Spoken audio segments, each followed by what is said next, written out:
the last court drama that I want to talk about is in the trial of Tupac Shakur. In 2023, late September, Keefe D was arrested for the murder of Tupac Shakur. Now, mind you, the murder of Tupac Shakur happened decades ago.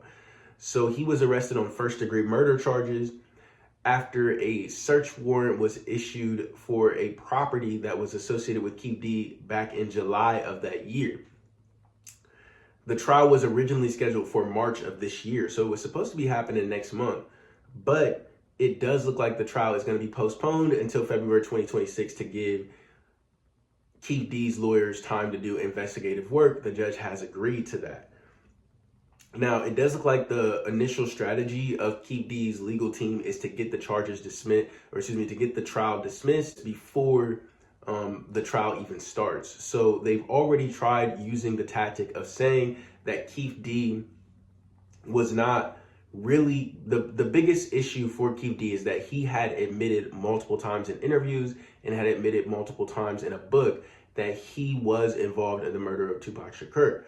But now he's saying that he only said that and he only wrote those things because he wanted financial gain from being able to say that. So only to get financial gain to sell books.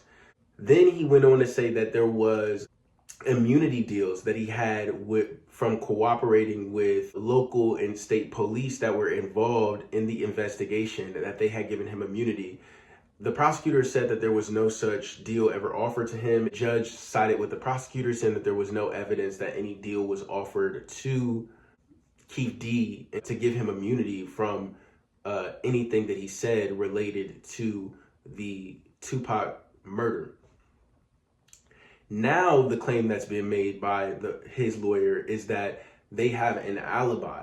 They have a witness that can testify that he was not even around or near when Tupac was murdered. Now, that witness testimony, even if that witness does come forward and provide their statement, it does not mean that the prosecutors have to drop the charges. The prosecutors, if they don't believe the witness or they still believe that Keefe D was involved in the murder, can go ahead and go forward with the charges. It does, however, mean that this witness, if the witness does exist, can testify at the trial, and that based on the evidence, the jury gets to decide whether or not they believe that he was nearby or in the vicinity or a part of the murder of Tupac Shakur. So really, the only thing that's kind of really hurting Keefe D at this point is he did admit to this on multiple occasions. He admitted it in an interview with Vlad. He admitted it in his book.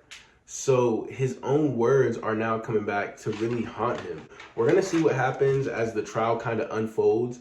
I want to see more of the evidence. His lawyer is probably coming up with a strategy and is examining the evidence that the prosecutors have against Keefe D. So we probably won't be able to see that evidence until much later on, if not until the trial, depending on if there's any other motions, which there's probably guaranteed to be some other motions that are filed before the actual trial begins.